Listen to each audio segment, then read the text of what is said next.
Football বিশ্বের মহাতারকাদের একজন Cristiano Ronaldo career জীবনের সবচেয়ে সেরা সময়টা খেলেছেন বিখ্যাত দুটি ক্লাব ম্যানচেস্টার ইউনাইটেড এবং রিয়াল মাদ্রিদে। এই মহাতারকা যৌবনের সবটুকু উজাড় করে দিয়েছেন রিয়াল মাদ্রিদকে। ক্রিস্টিয়ানো যখন রিয়াল মাদ্রিদ ছাড়ে তখন তার বাৎসরিক বেতন ছিল ৯ মিলিয়ন ইউরো, যা বাংলাদেশি টাকায় ১০৯ কোটি টাকার কাছাকাছি। সাধারণত ২০ থেকে ৩০ বছরের সময়টুকুকে একজন অ্যাথলেটের ক্যারিয়ার জীবনের প্রাইম সময় ধরা হয়ে থাকে। এই সময়টুকুর পরে অধিকাংশ অ্যাথলেট আর সেরা স্টেজে পারফর্ম করার মতো সামর্থ্য ধরে রাখতে পারে না। ফুটবলের মতো শারীরিক খেলাগুলোর ক্ষেত্রেও তাই।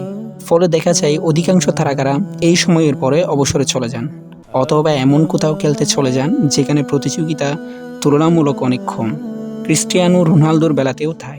জীবনের সেরা সময়টুকু ইউরোপের বিখ্যাত দুটি ক্লাবে দেওয়ার পর তাকে কিনে নিল কারা জানেন?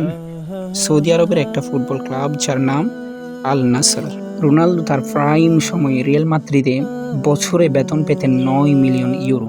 অন্যদিকে জীবনের পড়ন্ত বেলায় যখন বিগ স্টেজে দেওয়ার মতো সামর্থ্য হারিয়ে রোনালদো অবসরের পথে, তখন আরব দেশের একটা ক্লাব তাকে ধলে ভিড়িয়েছে বার্ষিক ২০০ মিলিয়ন ইউরো বেতনে, বাংলাদেশি টাকায় যা ২,১৭১ কোটি টাকারও বেশি। ঘটনা সেখানে শেষ নয়। ফুটবল বিশ্বের আরেক মহাতারকা হলেন লিওনেল মেসি, যার প্রফেশনাল ক্যারিয়ারের সেরা সময়ের সবটুকু কেটেছে স্প্যানিশ ক্লাব বার্সেলোনায়।